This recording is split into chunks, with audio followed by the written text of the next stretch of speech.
Assalamualaikum warahmatullahi wabarakatuh. Di video kali ini saya akan menceritakan kisah Nusantara yang berjudul Asal-usul Danau Toba, Dosa yang Mengubah Dunia. Oke, langsung saja ke ceritanya. Setiap tetes air menyimpan cerita. Danau Toba, seluas samudra, tak hanya menyimpan air, tapi juga air mata, janji yang dilanggar, dan sebuah kutukan yang diwariskan selama berabad-abad. Hari ini, kita akan menyelami sebuah kisah lama, kisah tentang seorang lelaki kesepian, seorang wanita dari dunia lain, seorang anak yang menjadi korban, dan sebuah kata yang mengubah dunia. Toba bukan siapa-siapa. Ia bukan raja, bukan pahlawan, bukan pula orang suci. Ia hanya seorang petani biasa, tinggal di lembah sunyi, jauh dari desa manapun. Lelaki itu memilih hidup menyendiri setelah kehilangan keluarganya karena bencana kelaparan bertahun-tahun lalu. Ia satu-satunya yang selamat dari desanya. Rumahnya kecil, hanya bilik kayu beratap daun rumbia. Tiap pagi, ia menanam padi. Siang hari ia berburu atau memancing. Malamnya, ia duduk di depan api unggun, memandangi langit yang penuh bintang. Kesunyian adalah sahabatnya. Tapi di balik wajah yang tenang, hatinya penuh luka. Kadang ia menulis sajak pada daun-daun lontar, tentang cinta yang tak pernah datang, tentang harapan yang selalu ditunda alam. Suatu malam ia berkata kepada api, "Jika alam masih menyayangiku, kirimkanlah satu jiwa yang bisa menemaniku, sebelum aku menyatu kembali dengan tanah." Di sebuah pagi yang jernih, Toba memancing seperti biasa. Air sungai begitu tenang, nyaris tak beriak. Ia melempar kail dan menunggu dalam keheningan. Lama tak ada yang menyambar. Hingga tiba-tiba, tali pancingnya menegang hebat. Ia menariknya pelan tapi pasti. Dan yang muncul bukan ikan biasa. Itu adalah ikan emas raksasa, bersinar seperti bintang jatuh. Sisiknya memantulkan pelangi. Matanya bening, seolah bisa melihat ke dalam hati manusia. Toba tertegun. Tapi sebelum ia menyentuh ikan itu, terjadi sesuatu yang tak bisa dijelaskan. Cahaya menyelimuti ikan tersebut, dan dalam sekejap, ikan itu berubah menjadi seorang wanita. Wanita itu berdiri di atas air, kulitnya bercahaya, rambutnya panjang terurai, hitam seperti malam yang belum pernah melihat fajar. Ia berbicara dengan suara yang sejuk, seolah berasal dari alam itu sendiri. "Namaku Larasati, aku berasal dari negeri cahaya, tempat para penjaga keseimbangan tinggal. Karena kesalahan di masa lalu, aku dihukum menjadi ikan. Tapi kamu, wahai manusia yang tulus, telah membebaskanku."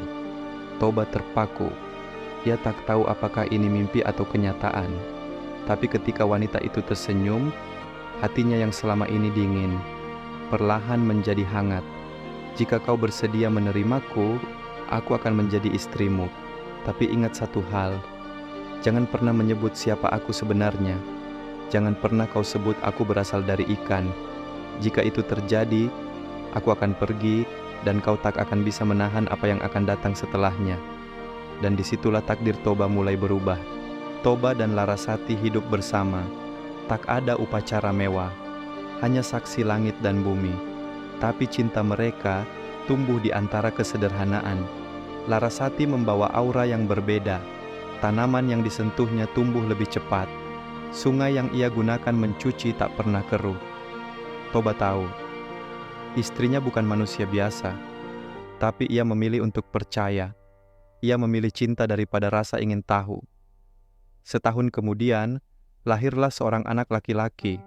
Mereka menamakannya Samosir.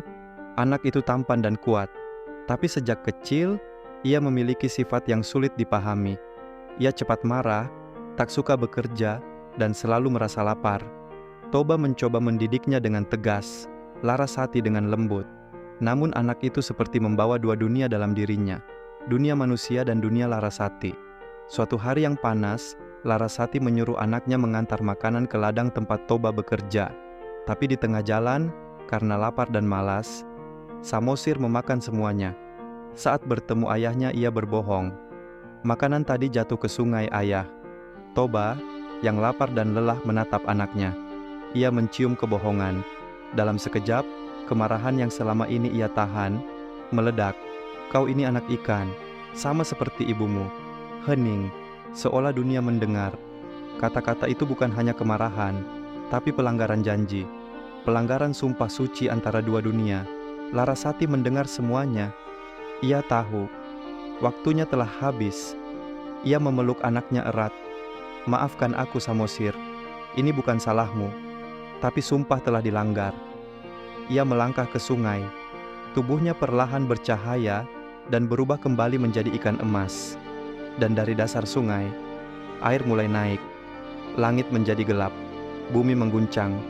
Air menyembur dari tanah. Hujan turun tanpa henti. Petir membelah langit. Lembah itu ditelan air. Semua yang ada tenggelam. Samosir, satu-satunya yang selamat, terapung di atas kayu hingga sampai ke sebuah pulau kecil di tengah danau. Pulau itu kini dikenal sebagai Pulau Samosir, dan danau yang mengelilinginya dinamakan Danau Toba untuk mengenang lelaki yang pernah berjanji dan mengingkarinya. Kadang, cinta saja tidak cukup, karena cinta tanpa janji hanya angan-angan, dan janji tanpa tanggung jawab hanya bencana yang menunggu waktu. Toba telah melanggar sumpahnya, dan bumi menanggapi dengan air mata yang tak pernah kering. Itulah kisah Danau Toba, danau yang bukan hanya terbentuk dari air, tapi juga dari dosa. Terima kasih telah menyimak kisah ini. Jangan lupa like, subscribe, dan aktifkan lonceng untuk kisah Nusantara berikutnya, hanya di Gopar Dongeng. Wassalamualaikum warahmatullahi wabarakatuh.